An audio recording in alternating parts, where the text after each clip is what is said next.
Hey everyone, welcome back to CINEMA914. Cinema. Cinema. We just want to apologize really quick for the hiatus. We haven't really had time to meet up and record. This episode is on The Batman. Yes, The Yes. Batman was an incredible film, and we want to give a spoiler warning real quick.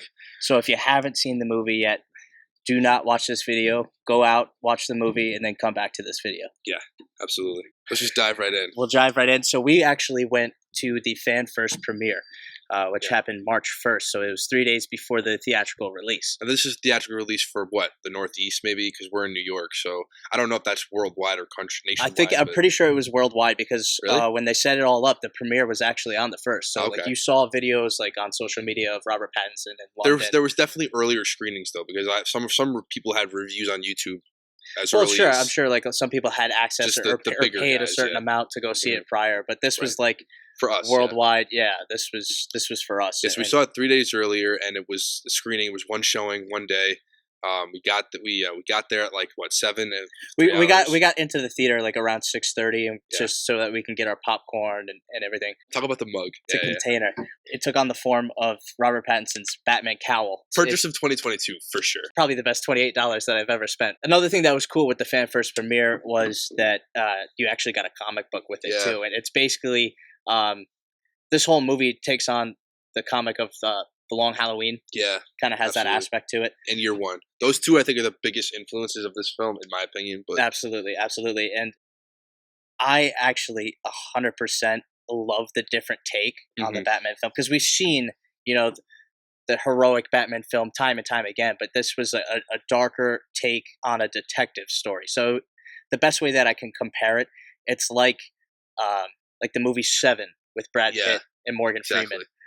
In just the meticulous solving the clues and progressively getting closer to the story kind of way that Seven does it. Absolutely. So like it was a cool take on it, and honestly, the musical score was great, pretty sick. Yeah. And honestly, man, Ave Maria, the way it blended Ave Maria in the beginning, and then it has the same effect that like Hans Zimmer's Dark Knight score has on me. It doesn't feel like that score at all, but it gives me the same feeling. When they play it, I'm just like, yes, it's Batman. I absolutely loved it, but I also liked the costume and the sets. Yeah, and the totally bulletproof suit. Yeah, but also really cool. it doesn't feel like this is Wayne Tech high end gadgets. It feels like the Batmobile or his grapple gun. All his gadgets and his suit feel very homemade, which was really cool because it was a different take on it. Because like obviously with like the Dark Knight trilogy, Nolan's trilogy, he had Lucius Fox and he had Wayne Tech, and he's constantly abusing that to upgrade his suit, to upgrade his vehicles. Yeah. Because you see him making everything himself. Like when he's in his Batcave, you see the engine to the Batmobile being constructed. Right. Which obviously led to the Batmobile being used later on in the film, which was really, really cool. That whole scene was probably one of my favorites. The Batmobile chase scene? Yeah, because the only time they use it, and they really took advantage of it. And you keep saying the word different. Like, that's the thing about this movie, that, we've seen Batman countless times, but this film is just different in a lot of aspects. Almost every aspect of it just feels different. We've seen a dark Batman before, but not a dark Batman like this. And I think, like, in the way that, like, Batman, the Dark Knight trilogy, almost, that was like a character study on Bruce Wayne. This movie felt like a character study on Batman. Yeah, I mean, for the most part, the whole movie is a Batman movie. It's not a Bruce Wayne movie. You see Bruce Wayne maybe one scene when he's at the funeral. Yeah, that's the only time you really see him. You know how Bale, like, he always from the start when he started Batman, he's like, I want to be a symbol of hope. Like, he always knew that this Batman, it starts out him wanting vengeance and revenge. He's angry. He's violent. It's not as much about helping the innocent as much as it is about hurting the guilty. Batman cares about life. He'll save the life of a criminal if he has to. So I really like that difference. Yeah, it took on a very gothic atmosphere. Yeah, his house didn't feel like a modern Bruce Wayne. Mansion, and even if you look at like his outfits and what he wears, throughout the film, it's all black. It's all very gothic. Even when he's Bruce Wayne, he almost feels like he's not trying to talk to people. He's trying to kind of stay vigilant. He's basically being Batman when he's Bruce Wayne, so he's not giving much away. Very reserved. I felt. Right. So the thing that I found like really cool about it is it's not an experienced Batman. It's not an experienced Bruce Wayne. It's a very early stages Batman. Yeah, obviously this is if the movie takes place in year 2 of him being Batman, and so he's like uneducated in certain things. Like, sure, he has the martial arts experience from Alfred, but when it comes to solving crimes and solving grotesque murders and things like that, especially like the way that the Riddler kills these people is so grotesque. It took on like to me it took on like the Saw trilogy. Some of them, like how I thought as soon as I saw that face trap, I was like, "This is." You immediately got right Saw out of vibes Saw. from Yeah, it, 100%. which was pretty. It was pretty cool the way that they were doing that. What a way, instead of avoiding making him foolish. Not that Jim Carrey's take was foolish, but he was more comical and more wacky. This Riddler feels like it's very whimsical. He's trying to be terrifying, And even when he has that conversation with Batman in the end, he's like, "Your strength is you can break people's bodies.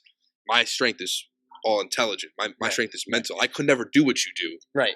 He wasn't going for whimsical at all. Yeah. He was trying to be a martyr for They both were, because they're both angry orphans. They're both on different crusades, and kind of like Bane and Batman in The Dark Knight Rises. They're both League of Shadows members, but the way that they took on their crusades was different.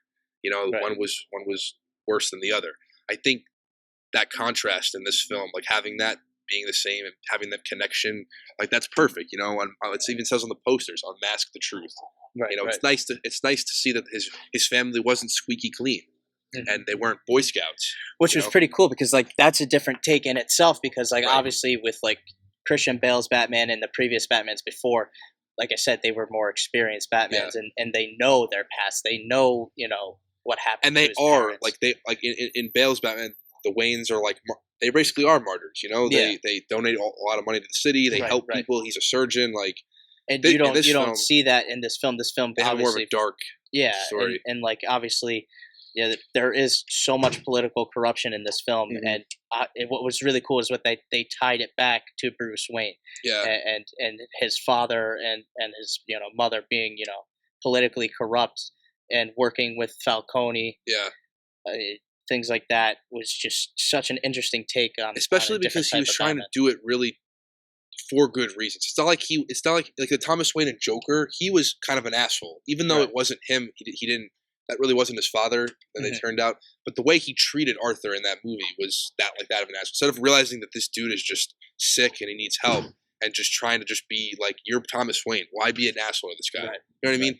In this film, Thomas Wayne, like Alfred says, he was doing it to protect Martha, not necessarily that he wanted to hurt this reporter. It was just to, like, for the greater good. Like Martha, like I needed to protect her, but I know I can do well for this city. And if I can just take care of this guy, then the greater good, the city will benefit, and that whole person. Corruption and that controversy is the backbone of this film. It's the reason why Bruce is out. He's trying to uncover the truth, as well as the Riddler. They're them clashing a lot. They're both trying to find different parts of the truth, and with the political corruption and the connection between Falcone and the Waynes and Ozzy coming up, he comes up through that actual political corruption. Yeah, so that really sets the stage for Cobblepot to be the next. And absolutely. You think he's going to take over Falcone's spot, since Falcone got assassinated. Yeah, at the end of the film. And even that scene when he comes out and he's like, I run this town, and then he's like, yeah, and then they're all the cops out there. He's like, "We're not afraid of you." It was such a perfect, right out of the comics. Just Batman holding Falcone, walking out of the club with all the cops waiting for him, like finally earning a sense of trust. And let's talk about the cops versus Batman in this movie, because we've seen that in the past, them clashing, but in this movie they really don't like him. Yeah, like when the first scene he's there, so much is said with silence. He's Robert Pattinson. He's just there. Right. Well, you also have to think that this is year 2 of him being Batman, so he's fairly new, the police force is not used to having a vigilante assistance. For the cop to see basically a civilian coming in with a suit come in, of course they're going to stop him. Like, why would he be allowed to be your? It also added some richness to the relationship that he has with Gordon. They're both up and coming. Like Jim Gordon wasn't commissioner in this film. He was a lieutenant, and Wait, I thought he was just a detective. No, he was a lieutenant. Okay. Yeah. So he has some sort of power in seniority. But we didn't see that. Like we didn't see the start of their relationship. We saw it after they've gained that trust, which was fine with me. Right. I didn't need to see that. But the fact that it's there, just same thing with not seeing the Waynes die. It just, we know it already, but when we see it in scenes like when he's there and he sees the kid who had just when Riddler kills his dad, he just sees the kid who's just lost his father, and he's just that what he's thinking. A lot of times Batman is quiet. He doesn't really say a lot. When he's there at the crime scene in the beginning, they're talking about him. He's just there and he just looks at them. And he just kind of like does his thing. Yeah, he's stoic. He's very stoic. But like, what's really cool about this film is that he has those stoic moments out in the public. But obviously, when he's in the privacy of his own home, he vents to himself. He has these journal entries. I thought that was such a great, because he's basically like, why wouldn't you be taking notes? Like, right? It makes sense. Like maybe the narration, if that was like a recording that he did, I don't think it was, but it wasn't. It wasn't recording. The only thing that he recorded was the retinal recording with his contacts, which was the only source, in my opinion, of technology that that was the only like high tech. Like took some outside developers to come up with. Everything else is just, he's probably just good with guerrilla science and could just create grapnel guns and explosive gels and all this shit. I just think that Robert Pattinson being stoic as Bruce and as Batman was fitting, because it's like he has no time to try to be someone else when he's Bruce Wayne. He's not trying to hold up a facade. At the funeral, he knows something. He knows that the Riddler might show up and he might be needed. He's not there because, Bruce Wayne needs to make an appearance, but he's mostly there because in case he's needed. He wants to be Batman. It's personal to him. And it's not until the end when he learns, when the guy says, "I'm vengeance," and it's like, I'm not vengeance. I'm hope. I'm justice. I'm not just vengeance. And just the cinematography of the shots of carrying the woman. The city's flooded. Everything is in disarray. And she doesn't want to let go of his hand. He's holding her, and he just grabs her hand. He just holds it. And he's all covered in rubble. He's all covered in debris. And he's just looking at the helicopters taking people away. And it's just like, that's Batman. He's even working with the fucking National Guard in the end. And what was really cool is another scene similar to that towards the end of him being that symbol is when he sacrifices himself to cut the power cable when the Riddler flooded Madison Square Garden. Yeah, basically MSG. It was basically MSG.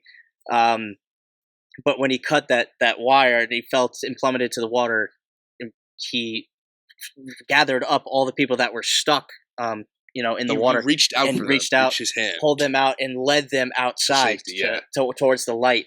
And he puts himself through. He even says, "I've become this nocturnal creature." Like he's become at the very beginning of the film. He's become almost like this animal, this entity. He earns that right to say, and they don't even say Batman in the movie a lot. No, they say it once when he's like, this might be the end of Batman. That might be the only time they say it. A lot of the time he's just like, "I'm vengeance," or Catwoman calls him vengeance or something. Speaking of Catwoman, I know you want to dive into that segment. Let's talk with Selina Kyle a bit. Selina Kyle. I know when you saw her, you were like, first of all, you were absolutely, just in awe. Oh yeah, in awe. I'm infatuated with Zoe Kravitz. She's beautiful, and I don't think I'm alone on that. No. And I think she makes and it's not just that she nails the beauty aspect of Selina Kyle, but she also has this cunning, but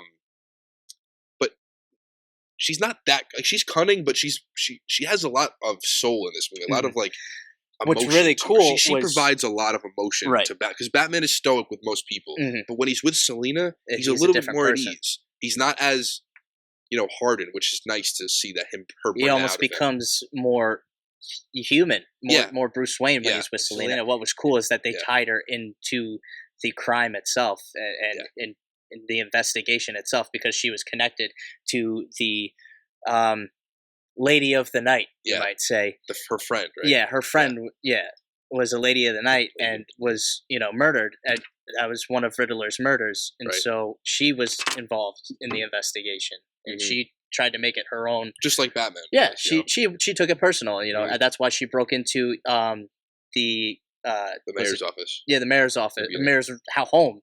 And tries cracking the safe and obviously gets in to find her identification, her passport. It kind of seemed like they focused a lot more on their relationship in the film than like, say, the Penguin, because the Penguin is only in a few scenes. He's had the scenes that he's in are great. Absolutely, Colin Farrell is phenomenal. Even say Alfred and Bruce's relationship, we see more of Selena and Bruce than we do Alfred and Bruce. Than Alfred and Bruce. I think the main focus of this was Batman.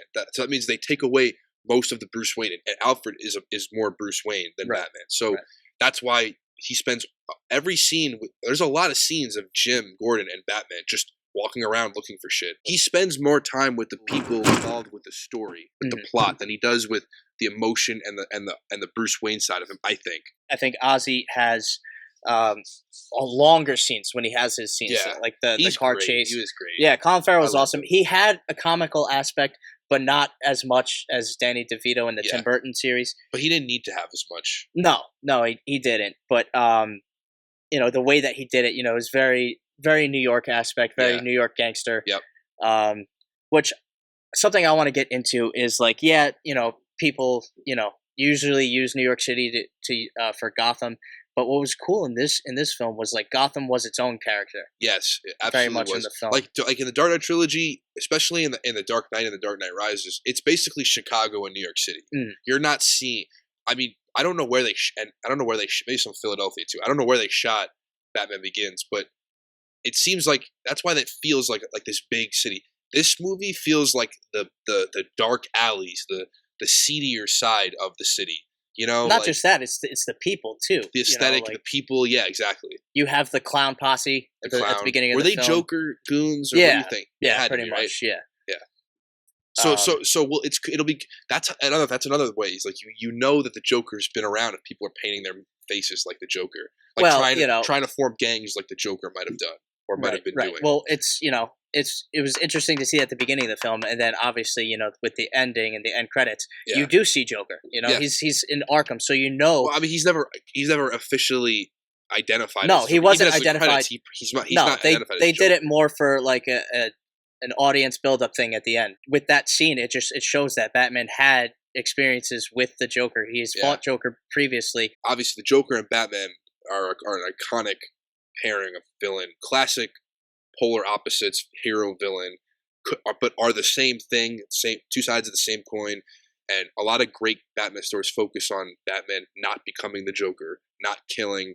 Right, even in this movie, they had the great scenes of him stopping Selena, like you don't have to suffer with him, and then when Gordon has to stop Batman from almost killing the guy, that line, the riding the line, that's a classic staple of all great Batman movies. But I feel like with this film, Bruce, like when Bruce finds the Joker, that's like a monster to Bruce. Like he's fought a lot of different kind of criminals, I feel like, but when he first meets the Joker doesn't care about life at all. The one thing that Batman cares about. So I think in a way, when Bruce meets the Joker, he becomes a lot more hardened, a lot more like a little less emotional, because he's so dealing with someone like the Joker would just rip your guts away because of the atrocities that you would see from him. They probably didn't fight that much. He might have just taken him out after one encounter with him and just threw him right in. But the fact that he's in Arkham is probably, he must have done something bad to justify that. But I don't know. Maybe the fact that Bruce is so dark in this movie has something to do with fighting the Joker in the past. Maybe, yeah, that could have led to that. That's definitely something to think about. I want to take this moment now, because since we're like kind of wrapping up what our thoughts on the film, there are certain scenes throughout the film that lead to speculation and actually, real quick, before we go into the theories, can I just mention one more thing? The fight scenes of the film. I think these are the best on-screen fight scenes with Batman. I mean, just fighting guys, his style, his technique, his brute force. I think there were some good scenes of Ben Affleck fighting guys, but not many. The Bale scenes some of them were good, but some of them were just okay. I think these fight scenes were just so fighting his way to Penguin through the club, fighting those Joker goons, coming out of the shadows, hearing his footsteps, and then before you see him, you know what I mean? It just really worked for me. What I liked about it was more aggressive fight scenes. Like the Batman was the instigator in the fights. Usually Batman, he does he does different kinds of martial arts and things for like protection. Yeah. It's more like it's more about countering pulling your punches and being more conservative with protecting yourself. Whereas with the Pattinson Batman, especially in the beginning, he is not pulling his punches. He just electrocutes that. He all he had to do was just knock, because you see him at the Iceberg Lounge. The first time he goes there, he knocks the door. You know who I am? Of course you know who you are. Literally just punches the guys, knocks them both out, goes his way. He could have just knocked that Joker. No, instead he electrocutes him until you could see steam coming out of this guy's neck. Right. That's because he's not pulling his punches. He's trying to hurt. He wants to hurt them. He's waiting for a fight. Right. He's more comfortable fighting guys than he is hanging out with Alfred, and who's really his father, and just enjoying that loving relationship. You know what I mean? He's more comfortable. Even when he's with Alfred in the hospital and they hold each other's hands, he still feels so distant. You know what I mean? He's way more comfortable being Batman. You know, that might tie into him, being a younger, inexperienced Batman. Maybe that comes when he gains more experience fighting different villains. And maybe he gets more allies. Maybe he gets a Robin, or he gets an Oracle. But going back, we were talking about diving into our theories and what we think is going to happen, because this film, there's so many small little things and scenes that obviously make you think about what's the potential of future films, and is it going to be a trilogy? And the way that they left it, they're setting it up to have a few movies. Yeah. So the first thing that I noticed was the connection to the kid. That really, they show it more than once. They show which kid? The mayor's son. Mayor's son, okay. Obviously Bruce has a connection to that, and he has this weird relationship with him where it's unspoken words, but he understands what the kid is going through. The first is when he sees him in the house, and he's the one that discovered his father's body. Right. So he has that, this kid is basically me. Then he saves him at the funeral. You see him again at the funeral, and he saves him at the funeral, but then again he pulls him out into the light at the end of the film when they're in the water. I think he's going to become Robin. Yes, 100%. I think he's going to take that role, and he's going to raise this kid. He might not be. So if he's taking the role in raising the kid, he would be Jason Todd. He would be like a Jason. That's the one that Batman, that was one that he adopted, the orphan that he adopted. He wouldn't be more, but he's obviously not going to be Jason Todd. He's going to be whatever that mayor. I don't even remember the mayor's name. He's not going to be Dick Grayson or Tim Drake, or these are more advanced, more older Robins. Dick Grayson's the acrobat, and the fine Graysons. Tim Drake is the one who figures out Batman's identity. I could see this kid growing up being angry that the Riddler killed his dad. Robert's Batman will have more experience, and he'll be more conservative, and he's going to teach Robin, how to pull his punches. Because at the very beginning, he's going to be like how he was when he was younger. Of course he is. But that's going to make Batman it's going to give him so much more depth, because he's going to basically become like a guardian. He's going to become like the Alfred to Bruce now, right? Teaching him to fight, raising him, but raising a monster almost, like raising up someone who Alfred doesn't want Bruce doing this. He knows that it's going to get him. Even Zoe Kravitz said it's going to get you killed eventually. Right. You can't save the city, no one really can, but someone always has to try. That's what he says. He's like, I have to at least try. Someone has to. Yeah, he could have easily, just got on his motorcycle and left with him. She says you're already spoken for. Yeah. Gotham will always need a Batman, even if it's the mayor's son eventually. He needs to be that martyr. There has to be a symbol of justice here, and obviously Catwoman is not up to that. Jim Gordon can't be that, but Batman can be that. So even they say in The Dark Knight, he can be more than a hero. He can be, the person who takes the fall for Harvey Dent's crime, because he can. He can take it. He's not a person. He's a symbol. Right. That person is. In this movie, he's also a warning. It's not just a symbol. Yeah. That was a great. That was cool. That little. The justice plays into his whole angry, aggressive behavior. He's angry. That's a warning. Like, I want to inspire fear. I want these criminals to be scared at night. You know what I'm saying? When they see that symbol in the sky. Yeah. So that was one theory I had. Another one that was really interesting was when he's up in the rafters of the arena, and he's losing. He's losing. He feels defeated. He pulls out of his chute this neon green fluid that he injects into himself that kind of gave him like an adrenaline rush. It gave him the strength to get up. This is more of it instantly. It made him rage filled. Right. When I saw that, I immediately thought Toxin. Who has Toxin? Bane. He injects it into himself, and he just immediately gets the strength that he needs to defeat them. Yeah. And so I immediately thought of Bane, and so I think that we are probably going to see him in later films. Right. But that was just a scene that was unsaid. It wasn't directed in any way. Yeah. because we in the final scene when we see the Joker and the Riddler talking, you know, there's a lot of other cells there. We don't see who's inside those cells. We just see them two. Bane could be there.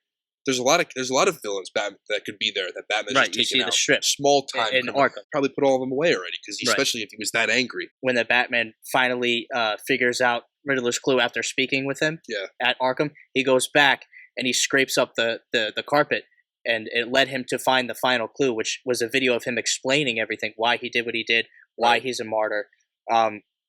It uncovers the truth about Bruce Wayne's family and the corruption of the city, and the reporter that was killed because of the Waynes. We find out in that segment. You see a paper. You see a newspaper article, and written above, in front of Wayne was the word "hush." Yes. And what's funny is, remember how we stayed at the end of the movie to see if there was an end credit scene, and it was just the inscription of the coding, and it if you see it really quick, it shows a flash, but it shows a link that you can look up. It's Rada Alada.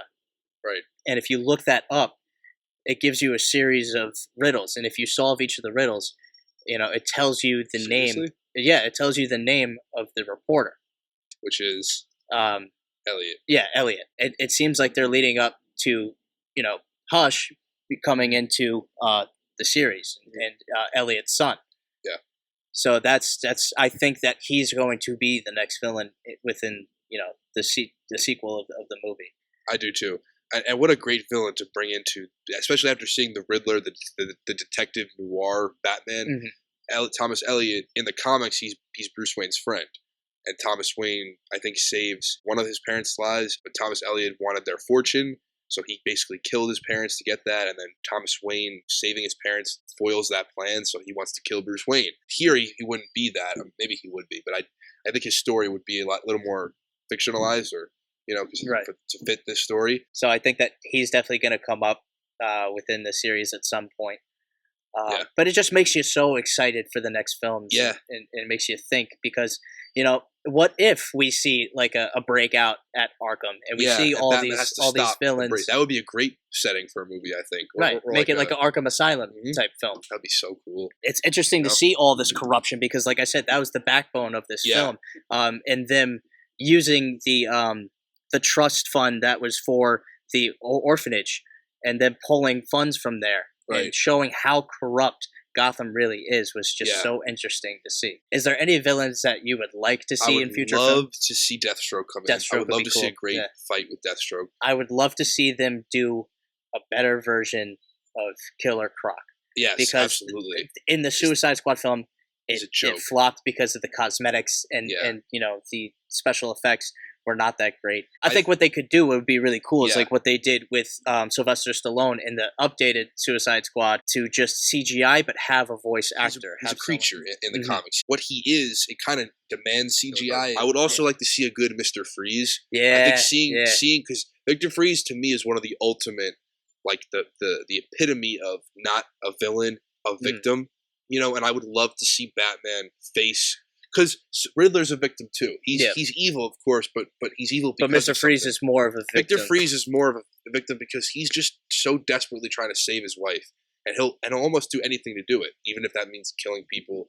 Right, just like Doc Ock did in Spider-Man 2. If we do see a Mr. Freeze, I would love them to do a different version on his costume. I think it was a little cartoony and a little whimsical when they did it. In Batman and Robin. Yeah, he would also need maybe a little bit of CGI, but having it more of a mechanized suit. I think like if you get rid of the glass dome, but if you keep the signature red goggles, maybe give him like a parka, which would be pretty cool. It would kind of give him like a Captain Cold vibe. Yeah, absolutely. Which would be pretty cool. Obviously, keep the weapons and the freeze technology. Maybe someone who would be good for that would be like Bryan Cranston. Bryan Cranston could be good. James Cromwell. He's terrifying. I think the way that he has that aspect to him. He could be a great intimidating Mr. Freeze, but also like I could see him being really, really like gentle as Victor Freeze, Clayface. Yeah, Clayface. You could do like a perfect like 50-50 when it comes to like CGI and like an actual actor, Poison Ivy. Poison Ivy. Maybe like a Sophie Turner could play Poison Ivy. You know what would be cool is if Victor Freeze, he collabs with another villain. Maybe creates a villain. So say like Man Bat. That would be pretty cool. That would be really cool. Because then they have to work together to stop him. I'm just glad that we got a good Batman. The Batman, Robert Pattinson had a lot to live up to. Everyone did. Everyone, because they're comparing him. They're comparing him to Christian Bale. And it's hard to not, because The Dark Knight is just one of those movies. It's just so good. It's hard to beat. But I don't like doing that because I enjoy The Dark Knight, but I also enjoyed the shit out of this movie. Yeah, because I don't feel the need to. Is The Dark Knight better? I don't know. Maybe it is. I don't know if I don't think any movie will be as good as that just because it's a staple. It's just so. It's what you think of when you think of superhero movies. So, but this movie was so good that I don't need to compare it. I'm so okay with it just being great for what it is. It was a different take. Robert Pattinson nailed it. I would have liked to see more of a distinction between the Bruce Wayne and Batman, to see the other side. But again, I think that him just not having any time to deal with that was fine. It just was like, you know what, I am who I am. Even when I'm Bruce Wayne, fuck it. I think that's also him not having that significant difference between Bruce Wayne and Batman is also just with his age. With experience, he's gonna learn how to put on a better facade and learn how to be Bruce Wayne and when to be Batman. He's gonna have that. Again, if he becomes more emotional as the time goes on, and he gets he gets an orphan and he adopts someone, or he gets more allies and more friends, becomes closer with Jim Gordon. Maybe even Selena Kyle will come back at some point. He's gonna get like there's gonna be consequences of that. The more loved ones you have, the more people you care about, the more people that are at risk. And then when we saw him almost lose Alfred in this movie, that's when you see him become more human, but not quite. Like, even when he's sitting there with him, he doesn't seem like he's still distant. That. Yeah. Even when he saves the guy in the beginning, he doesn't seem like from the Joker goons. He doesn't seem like he cares that the guy almost got like beat up, hospitalized, robbed. He just looks at him like, I just saved you, just walks away. Just like he looks at the criminals and says, I just fucked you up, and walks away. Yeah. So what I was thinking, this is more of a general conversation about films in general, but if you take Batman out of this movie and Batman canon and lore, or just think of any recent superhero film, Avengers Endgame, Joker, any of the MCU series that we've seen. Take any of the superheroes out of them. Are they still good films or series? Are they still good? Right. Or are we falling back on hype? Because we all love superheroes. That's why they dominate the box office these days. I mean, they're globally loved. And I'm no exception. When I was watching an interview with Todd Phillips, he directed Joker. Joker is basically Taxi Driver. And he said, like, you can never get a film like that made nowadays from big budget studios. But if you slap Joker on it, or you slap Batman in a noir detective story, it'll sell. It'll make millions, maybe even billions. Right. Like if you were trying to remake Seven today, would it have the same effect that it did when it was released? Right. It probably wouldn't. And so, like I said, that's why I compared this film to Seven. But the only difference is you threw the Batman name on. And we're talking about big budget. We're not talking about indie studios. Not that indie studios don't make good movies, but we're just talking about like Universal Studios, Marvel Studios. Do you know who Robert Eggers is? Did you ever seen The Witch? Yes. Yeah. He did The Lighthouse, and he's doing this great movie that's coming up called The Northman, which is a Viking movie. It looks amazing. Every movie that he's made, of the three that he's making, he's not compromising anything for anybody. When you go into The Witch, you might have wanted a story that was more gruesome and scary, but you didn't get that. You got more of a twisted, like the gradual, Village. Slow decline. Like The Village. M. Night Shyamalan. Like The Village, exactly. Yeah, when you went to The Lighthouse, it's so deliberately small scale and confined. He does what he wants. Todd Phillips, he probably did what he wanted, but of course you're always going to have to compromise.